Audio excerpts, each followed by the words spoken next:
Hello प्यारे बच्चों, आपका स्वागत है मेरे चैनल एडू कलर्स में। आज हम इस वीडियो में 8th क्लास की ज्योग्राफी का सेकंड चैप्टर पढ़ेंगे। भूमि, मृदा, जल, प्राकृतिक वनस्पति और वन्य जीवन संसाधन। देखिए, इस पूरे चैप्टर में हम जिस के बारे में पढ़ेंगे, यानी कि भूमि के बारे में, मिट्टी के बारे में, पानी, प्राकृतिक वनस्पति, हमारे जो पेड़ पौधे हैं उनके बारे में, और वन्य जीव संसाधन यानी जो हमारे जीव जंतु हैं उनके बारे में हम पढ़ेंगे। तो सबसे पहले एक स्टोरी है माम्बा और पीटर की, हम उससे शुरू करते हैं। तो माम्बा जो है एक लड़की है जो तंजानिया अफ्रीका के एक छोटे से गांव में रहती है। उसका जीवन जो है वो बहुत कठिन परिस्थितियों में गुजर रहा है, क्योंकि उसको पानी लाने के लिए बहुत दूर जाना पड़ता है। उसकी माँ के साथ वो कठिन कार्यों में हाथ बटाती है घर के, और उसका उनके जो पिता हैं वो कठिन परिश्रम के बाद सिर्फ मक्का और सेम ही उगा पाते हैं, जो कि उनके लिए पूरे साल भर के लिए पर्याप्त नहीं होता है। और उसका जहाँ वो रहती है वो इलाका भी बहुत गर्म है, और इस वजह से पानी की कमी वहाँ पर पर्याप्त नहीं है, पानी की कमी वहाँ पर ज़्यादा है। पीटर जो है वो न्यूजीलैंड के एक भेड़ पालन प्रदेश में रहता है। उनका अपना ऊन निकालने का कारखाना है, और पीटर जो है अपने चाचा को देखता है भेड़ों की देखभाल करते हुए। उनके अलावा उसके घर के पास बहुत बड़ा विस्तृत घास का मैदान भी है। और उसका जो परिवार है पीटर का, वो जैविक कृषि यानी ऑर्गेनिक कृषि, जिसमें केमिकल का यूज़ ना हो, जिस कृषि में उसको जैविक कृषि कहते हैं, तो उसके द्वारा वो सब्जियां भी उगाते हैं। तो इस तरीके से हम देखते हैं कि माम्बा और पीटर विश्व के दो ऐसे स्थानों में रहते हैं जहाँ की जोग्राफिकल कंडीशन बिल्कुल अलग है। पीटर ठंडे प्रदेश में और माम्बा गर्म प्रदेश में रहती है। यहाँ पे भूमि की गुणवत्ता भी अलग है, मिट्टी अलग है, पानी अलग है, जानवर जीव जंतु अलग हैं, पेड़ पौधे भी अलग हैं। तो उसी तरीके से विश्व के अनेक क्षेत्रों में अलग अलग जोग्राफिकल कंडीशन जो है वो पाई जाती हैं, और उन्हीं के हिसाब से मिट्टी, भूमि, जल, प्राकृतिक वनस्पति और वन्य जीव संसाधन भी हमें पाए जाते हैं। अभी हम बात करते हैं भूमि के बारे में। तो भूमि के कुल जो हमारा क्षेत्रफल है उसका लगभग 30% जो भाग है वो भूमि है पूरी अर्थ का, और 70% जो है वो पानी है। तो इस 30% में भी हम पूरे एरियाज़ में नहीं रहते हैं। बहुत सारा एरिया ऐसा है जो उबड़ खाबड़ है, जिसकी स्थलाकृति अलग है, जहाँ पर पर्वत हैं, पठार हैं या मरुस्थलीय क्षेत्र हैं, जिसकी वजह से वहाँ पर जनसंख्या निवास नहीं करती है। इसीलिए इस 30% के भी बहुत कम परसेंट पे जो है लोग जो हैं वो रहते हैं। जो लोग हैं वो मैदानी इलाकों में ज़्यादा रहते हैं, क्योंकि वहाँ पर फसल वगैरह अच्छी उगाई जाती है और पानी की उपलब्धता भी बहुत होती है।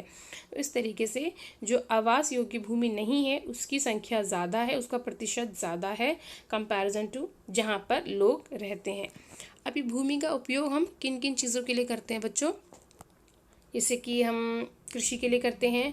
हम यहाँ पर देखते हैं कि जंगल भी होते हैं, माइनिंग यानी खनन के लिए भी करते हैं, सड़कें होती हैं और उद्योगों की स्थापना भी की जाती है। और इस तरीके से ये जो भूमि है इनका हम उपयोग करते हैं।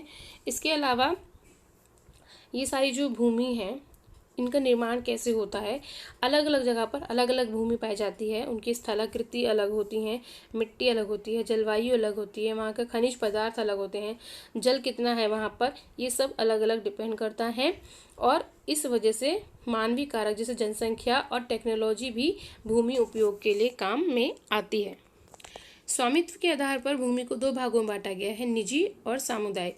निजी भूमि जैसे किसी एक व्यक्ति के हाथ में हो गई तो वो निजी भूमि हो गई। सामुदायिक भूमि जो होती है जहाँ पर सब उसका उपयोग कर सकते हैं, जैसे चारा ले जाने के लिए, फलों के लिए, या औषधि बूटियाँ जो इकट्ठा करने जाते हैं, तो वहाँ पर सब जा सकते हैं, किसी एक या दो व्यक्ति को नहीं होता, वहाँ सब जा सकते हैं। तो इस सामुदायिक भूमि को साझा संपत्ति संसाधन भी कहते हैं। जनसंख्या जो बढ़ रही है उसकी वजह से उनकी मांग बढ़ रही है, लेकिन भूमि तो उतनी ही है। लोगों की डिमांड बढ़ रही है लेकिन भूमि उतनी ही है, और इस वजह से बहुत से व्यापारिक क्षेत्र बन रहे हैं उन भूमि पर, घर बन रहे हैं, और ग्रामीण क्षेत्रों में कृषि हो रही है। तो इस तरीके से जो सामुदायिक भूमि है उस पर लोगों का इंटरफेयर बहुत ज़्यादा हो रहा है। उनके इस इंटरफेयर करने की वजह से वो जो भूमि है वो ख़राब हो रही है, और इसी वजह से भूमि का निम्नीकरण हो रहा है, भूस्खलन हो रहा है, मृदा अपरदन हो रहा है और मरुस्थलीय पर्यावरण के ये सब जो सारी चीज़ें हो रही हैं ये खतरा है हमारे एनवायरनमेंट के लिए। और मैं आपको बता दूँ भूस्खलन क्या होता है बच्चों। भूस्खलन होता है जैसे पहाड़ी इलाकों में ज़्यादा देखने को मिलता है, जैसे ज़्यादा वर्षा हो जाती है तो वो जो ज़मीन है वो क्रैक हो जाती है, सड़क जो है वो धंस जाती है, तो ये सारी चीज़ें देखने को मिलती है, इसको भूस्खलन कहते हैं। मृदा अपरदन का मतलब है मिट्टी का छटना या कटना या कम हो जाना। मरुस्थलीय पर्यावरण का मतलब है अगर आपके एरिया में मरुस्थलीय पर्यावरण होगा तो वो जो ज़मीन है वो वहाँ पर वो बंजर हो जाएगी, एनवायरनमेंट गर्म हो जाएगा और वहाँ पर कोई ढंग की फसल भी नहीं उगेगी और वहाँ पर वर्षा भी कम होगी। तो ऐसा प्रदेश तो कोई नहीं चाहता। तो इस तरीके से जो जो चीज़ें यहाँ पे हो रही हैं ये सारी जो चीज़ें हैं ये हमारे एनवायरनमेंट के लिए ठीक नहीं है। देखिए लोग भूमि का कितना और कैसे यूज़ कर रहे हैं आप इन 4 पिक्चर में देख सकते हैं। पहले में देखिए यहाँ पर खेत खलिहान मिलेंगे, आपको जानवर दिखेंगे, झोपड़ियाँ दिखेंगी। उसके बाद दूसरी पिक्चर में आपको यहाँ पक्के घर दिखेंगे, इंडस्ट्री लग रही है, आप यहाँ देखिए। उसके बाद आप तीसरी पिक्चर में देखेंगे थोड़ा और तब्दीली आ गई है और यहाँ पर आप और देखेंगे यहाँ पर गाड़ी मोटर गाड़ी आ गई हैं, पक्के घर और पक्के हो गए हैं। उसके बाद आप यहाँ देखेंगे चौथी पिक्चर में खेत खलिहान पशुपालन जो भी पूरा एरिया था वो बिल्कुल चेंज हो चुका है और एक गांव से बिल्कुल शहर बन चुका है। आप देखिए यहाँ पे स्ट्रीट लाइट भी लग गई हैं और कितनी कितनी बिल्डिंग्स बन गई है। तो ये जो पूरा चेंजेस है ये समय के अनुसार भूमि में बदलाव देखने को मिलता है। अब भूमि संसाधन का संरक्षण क्यों ज़रूरी है, क्योंकि आजकल इतनी जनसंख्या बढ़ रही है, उनकी मांग पूरी करने के लिए जो वन वाली भूमि है, जो कृषि वाली भूमि है, उनको रहने योग्य बनाया जा रहा है, बड़े पैमाने पर उनको काटा जा रहा है। तो इसलिए ये जो भूमि है उनका संसाधन जो है वो ख़त्म होता जा रहा है। इसके अलावा केमिकल जो यूज़ हो रहे हैं हमारी ज़मीन पे उससे भी भूमि का निम्नीकरण हो रहा है। और अतिचारण यानी कि जो लोग आवाजावन करते हैं, एक जगह से जो आवागमन करते हैं, अपने पशुओं को जानवरों को लेके जाते हैं, इस तरीके से उनके पशुपालन की उनके अतिचारण की वजह से घास खत्म होती जा रही है। तो इस तरीके से पूरे इन गतिविधियों से भूमि का जो भूमिमय संसाधन है उसका निम्नीकरण हो रहा है। अब हम आते हैं मृदा पर। पृथ्वी के पृष्ठ पर दानेदार कणों के आवरण को, पतली परत को मृदा कहते हैं बच्चों।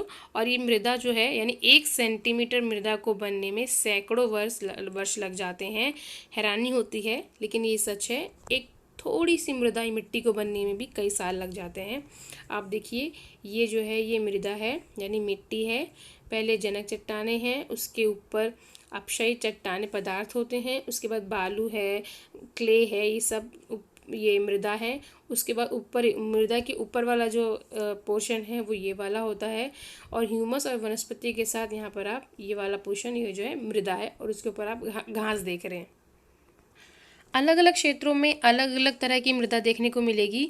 जैसे कि गुजरात और महाराष्ट्र में जो मृदा है वो काली मिट्टी मिलेगी आपको। मैदानी इलाकों में आपको जलोढ़ मिट्टी देखने को मिलेगी। ऐसे ही पहाड़ी इलाकों में अलग मिट्टी, फिर लाल मिट्टी है, काली लेटराइट मिट्टी है, पीली मिट्टी है, ये अलग अलग तरह की मिट्टी देखने को मिलेगी।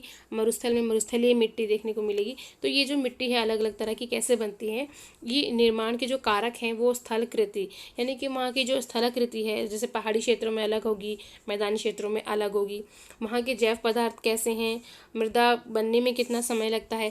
तो ये जो सारी ज्योग्राफिकल कंडीशन है इसकी वजह से अलग अलग स्थानों में ये भिन्न भिन्न पाई जाती हैं। अब इन मृदा का निम्नीकरण हो रहा है तो इनके संरक्षण के उपाय क्या हैं। इनके संरक्षण के उपाय हैं जैसे कि पहला जो दे रखा है वो है मल्च बनाना। मल्च बनाने का मतलब होता है जैसे कि एक जहाँ पे खेती कर रहे हैं वहाँ पर इस तरह की ऐसी शीट बिछा देना और वहाँ पर पानी की जो पानी है मिट्टी में ऐसा समा जाए कि मिट्टी उस पानी की जो नमी है उसको अपने अंदर समा के रखे और मिट्टी की में आर्द्रता जो है, नमी जो है, मॉइस्चर जो है वो बना रहेगा तो उस मिट्टी का जो है निम्नीकरण नहीं होगा। उसके बाद है वेदिका फार्म। आप ये देख सकते हैं ये है वेदिका फार्म। तो वेदिका फार्म में क्या होता है जैसे कि चौड़े चौड़े फार्म से होते हैं और वहाँ पर एक समतल फार्म पे फसल उगाने का काम किया जाता है और फिर वहाँ पे उससे मृदा अपरदन नहीं होता है। उसके बाद ये है समोच्च रेखीय जुताई। ये वाला ये समोच्च रेखीय जुताई है। इसमें होता है एक पहाड़ी ढाल पर सीढ़ियों की तरह एक तरीके से खेती की जाती है, जिससे कि जो पानी है या जैसे वर्षा है या बाढ़ का पानी है जब बह के आता है तो उन सीढ़ियों पर रुकता नहीं है, वो बह जाता है। इससे भी मिट्टी जो है वो सही रहती है, बहती नहीं है।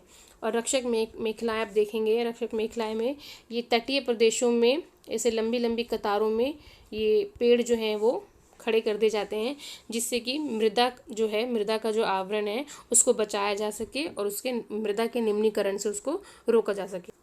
उसके बाद है चट्टान बांध। ये भी एक तरीका है जिससे मृदा के निम्नीकरण को रोका जा सकता है। ये जल का जो प्रेशर है उसको कम करने के लिए चट्टान बांध बनाए जाते हैं। ये नालियों की रक्षा करते हैं और मृदा को नुकसान होने से रोकते हैं। उसके बाद है बीज की फसल उगाना। इसमें क्या करते हैं कि एक वर्षा दोहन से जो मिट्टी है, यानी कि वर्षा के पानी से मिट्टी जो है वो बह के ना चली जाए, इसलिए अलग अलग समय पर अलग अलग तरह की जो फसलें हैं वो उगाई जाए। अब हम आते हैं जल पर। जल यानी कि पानी। पृथ्वी को हम सब जानते हैं नीला ग्रह कहते हैं, क्योंकि यहाँ पर कहते हैं कि बहुत पानी है। 70% पानी है और 30% लैंड एरिया है। तो जो 70% पानी है, ये 70% पानी में भी से सिर्फ और सिर्फ 2.7%, यानी कि बहुत कम जो है पानी, कहते हैं 97% पानी जो है वो खारा है और सिर्फ 3% पानी है वो ही सिर्फ पीने योग्य है, जो नमकीन नहीं है। उसमें से भी 70% पानी जो है वो बर्फ़ से मिलता है हमें, जो हिमालय है जैसे, या जो और पर्वत हैं उनके ऊपर जो बर्फ़ की चादर है उससे मिलता है। और वो एरियाज़ जैसे अंटार्कटिका, ग्रीनलैंड और पर्वतीय प्रदेशों में पाए जाते हैं, जहाँ पर आम इंसान की पहुँच नहीं हो पाती है। तो वहाँ पर ये पानी जो है वो ज़्यादा है। तो आप सोचिए कितना थोड़ा पानी जो है हमारे पास है, जो कि नदियों में है, तालाबों में है, झीलों में है, जो हमारे यूज़ के लिए है, और उन्हीं का हमें यूज़ करना है सही तरीके से, जो कि पीने योग्य भी हो सके और हमारे दैनिक जीवन की ज़रूरतों को पूरा कर सके। देखिए यहाँ पर ये बता रखा है कि अगर एक नल से अगर एक एक बूंद पानी भी टपक रहा है तो वो एक साल में तकरीबन 1200 लीटर पानी जो है वो वेस्ट होता है। हमें लगता है कि हम इग्नोर कर देते हैं कि वो एक बूंद जो पानी टपक रहा है, कोई बात नहीं, टपकने दो, कुछ लोग नहीं उसको मायने देते हैं, लेकिन सच में देखिए 1200 लीटर पानी एक वर्ष में वो बेकार हो रहा है। और जो कि जो पृथ्वी पर जल है ना, उसको हम बढ़ा सकते हैं ना घटा सकते हैं, लेकिन जो पीने वाला पानी है उसका हम सही तरीके से यूज़ करें ताकि वो ख़त्म ना हो जाए। हालांकि जो जल चक्र है जिसका हम सब जानते हैं, जल चक्र के द्वारा जो पानी है जो ऊपर जा रहा है वही बरस कर पानी नीचे आ रहा है, जिसको हम जल चक्र कहते हैं। तो इसलिए कहा गया है कि जो पृथ्वी पर जल की मात्रा को ना घटाया जा सकता है ना बढ़ाया जा सकता है। ये अलग अलग फॉर्म में इस पृथ्वी पर मौजूद है। अब हम देखते हैं कि जल की जो समस्या है वो कहाँ कहाँ है, कि जहाँ पर जल उपलब्ध नहीं हो पाता है तो वो जल जो है, जैसे कि अफ्रीका के बहुत सारे देश हैं, वेस्ट एशिया के देशों में, साउथ एशिया के देशों में, और कुछ पश्चिमी जो यूएसए का इलाका है वहाँ पर, मैक्सिको, साउथ अमेरिका के इलाकों में, या फिर ज़्यादातर ऑस्ट्रेलिया के इलाकों में हमें जो है अलवणीय जो जल है, यानी जो पीने योग्य जल है, उसकी कमी का सामना करने को मिलता है। ये देश ऐसे देश हैं जहाँ पर अक्सर सूखा पड़ता रहता है और पानी की कमी जो है वो बहुत हो जाती है। अब इन पानी का जो जल संरक्षण है उसका कैसे किया जाए संरक्षण, कि वो ख़त्म ना हो या वो उसकी क्वालिटी ख़राब ना हो। जिसकी बहुत से हम देखते हैं इंडस्ट्रियल एरिया है, वहाँ पर वो जो भी उनकी गंदगी निकलती है वो नदियों में या समुद्र में डाल देते हैं, जिससे कि जो पानी है वो दूषित हो जाता है, और यही पानी पीने से व्यक्ति जो है बीमार पड़ता है और अनेक तरह के उसमें बीमारियाँ लग जाती हैं। तो ये पानी जब दूषित हो गया तो वो हमारे किसी यूज़ का नहीं है, वो बेकार हो गया। और अगर आप देखेंगे खेतों वगैरह में भी देखेंगे तो आजकल बहुत चला है कि खेत को सिंचित करने के लिए नहरों को ठीक से पक्का करना चाहिए, या वाष्पीकरण या रिसाव से जो होने वाली जल की कमी है उसको रोकने के लिए आजकल स्प्रिंकलर का बहुत यूज़ हो रहा है। देखिए ये स्प्रिंकलर होता है, ये इस तरीके से पानी की जो बौछार है वो हर पोर्शन में, हर भाग में पहुंच जाए, जिससे कि कम पानी में जो है वो अच्छी खेती हो सके। अब हम बात करते हैं प्राकृतिक वनस्पति और वन्य जीवन की। प्राकृतिक वनस्पति का मतलब है हमारे आसपास के जो पेड़ पौधे हैं उसके बारे में बात हो रही है। तो देखिए यहाँ पर एग्जीबिशन लगा है, एक स्कूल के बच्चे घूमने गए हैं, कुछ बच्चे सामान को देख रहे हैं। तो कोई बैग है जो जूट से बना है, कोई कुर्सी है जो बांस से बनी है। तो इस तरीके से बहुत सारी चीज़ों से, हमारे आसपास की चीज़ों से ही जो सामान बने हैं उसको देख के बच्चे बहुत एक्साइटेड हो रहे हैं। अब जैसी ये जो है वो स्कार्फ देख रही है जो रेशम से बना है, तो वो रेशम के बारे में पता करती है कि रेशम कैसे बनता है। तो उसको पता चलता है कि रेशम का जो है कीड़ा होता है जिससे कि रेशम निकलता है, और ये जो रेशम का कीड़ा है शहतूत के पेड़ों पर पाले जाते हैं। इस तरीके से सारा प्रोसेस होता है जिससे रेशम मिलता है। तो ये जो सारी चीज़ें हैं ये बच्चे पता कर रहे हैं। तो अगर हम देखें हमारे जो वनस्पति हैं, ये सारे हमारे प्राकृतिक पेड़ पौधे जो हैं या जो छोटे छोटे जीव जंतु हैं, ये सब आखिर पाए कहाँ जाते हैं। तो ये जो पाए जाते हैं ये हमारा जो स्थल मंडल यानी जो लैंड एरिया है, जल मंडल यानी कि जो पानी का एरिया है, और वायुमंडल जो हमारा एटमॉस्फेयर है, इनके बीच में ही सब जो रहते हैं इनको जैव मंडल कहते हैं, बायोस्फीयर। इस संकरे क्षेत्र में ही प्राकृतिक वनस्पति और वन्य जीवन जो है वो पाए जाते हैं।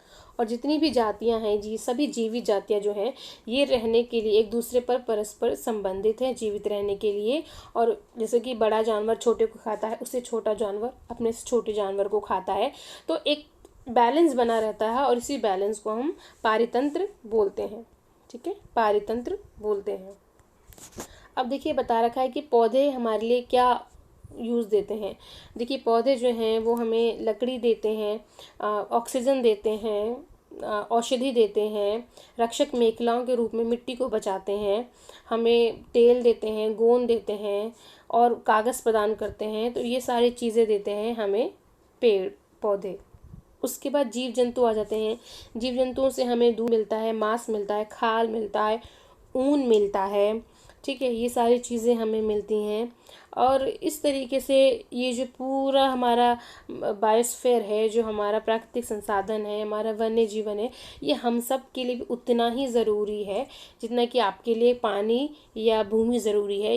ये प्राकृतिक संसाधन होना और वन्य जीवन प्राणियों का होना भी हमारे लिए उतना ही ज़रूरी है। अभी प्राकृतिक वनस्पति का वितरण कैसे किया गया है, इनको 4 भागों में बांटा गया है, जैसे कि वन, घास, स्थल, गुल्म एवं टुंड्रा। वन हम सब जानते हैं जंगल, लकड़ी। ठीक है, घास स्थल वो होते हैं जो मैदानी इलाकों में होते हैं, हमें घास स्थल देखने को मिलते हैं जहाँ हरियाली होती है। गुल्म होता है जैसे कटीली झाड़ियाँ होती हैं, मरुस्थलीय प्रदेश है, शुष्क प्रदेश है, वहाँ गुल्म होते हैं। और टुंड्रा जो है वो जो ठंडे प्रदेश होते हैं, ध्रुवीय प्रदेश होते हैं, वहाँ पर टुंड्रा वनस्पति पाई जाती है। देखिए यहाँ पर कुछ बच्चों ने बहुत अच्छा वनों के ऊपर बहुत अच्छा कोलाज बनाया है, या आप ही में से कुछ बच्चे हैं जो इतना अच्छी क्रिएटिविटी जिन्होंने दिखाई है। अब हम देखते हैं कि जो वनों का जो संसाधन है हमारा, उसका संरक्षण क्यों ज़रूरी है। क्योंकि जो जनसंख्या बढ़ रही है उसके पोषण के लिए फसलों को उगाया जा रहा है, और फसलों को उगाने के लिए पहले वन काटे जाएंगे, तभी वहाँ पर कृषि होगी। तो विश्व भर में वनों को जो है वो काटा जा रहा है, वो तेज़ी से समाप्त हो रहे हैं। इस प्रकार इस बहुमूल्य संसाधन को संरक्षण की बहुत ज़रूरत है। अब आते हैं प्राकृतिक वनस्पति के बाद वन्य जीवन का संरक्षण। अब इन वन्य जीवन का, जीव जंतु का संरक्षण, प्राकृतिक वनस्पतियों का संरक्षण क्यों ज़रूरी है। जैसे कि बहुत सी जातियां हैं जो ख़त्म होने वाली है, बिल्कुल संकट पे है कि बिल्कुल ख़त्म हो जाएंगी। उसी तरीके से जैसे वन है, वनों का जिस तरीके से काटा जा रहा है, मिट्टी जिस तरीके से ख़त्म हो रही है, और भूस्खलन हो रहा है ज़मीन का, तो इस तरीके से सारे प्राकृतिक संसाधन जो है वो धीरे धीरे लुप्त होने की प्रक्रिया जो है वो इनमें आती जा रही है, और इसको हमें रोकना होगा। देखिए यहाँ पर बता रखा है कि जो जानवर है हमारे लिए, जो जानवर लुप्त होते जा रहे हैं, आखिर वो क्यों लुप्त होते जा रहे हैं। क्योंकि उनसे जो खाल मिलती है, जो चमड़ा मिलता है, जो नाखून, दांत या सींग मिलता है, तो उनसे लोग जो हैं वो इलीगल काम करते हैं उनका। और इस वजह से जैसे चीता है, शेर है, हाथी है, ब्लैक बक है, ये ब्लैक बक है, मगरमच्छ है, दरियाई घोड़ा है, हिम तेंदुआ है, शुतुरमुर्ग है, मोर है, इनका संरक्षण ज़रूरी है। क्योंकि इनका जो इलीगल व्यापार होता है वो गलत हो रहा है और अपराध है वो कानून की नज़र में, तो उनको बचाना ज़रूरी है। जो संकट की स्थिति में आ गए हैं, जो ख़त्म होने वाले हैं जानवर, उनको बचाना बहुत ज़रूरी है।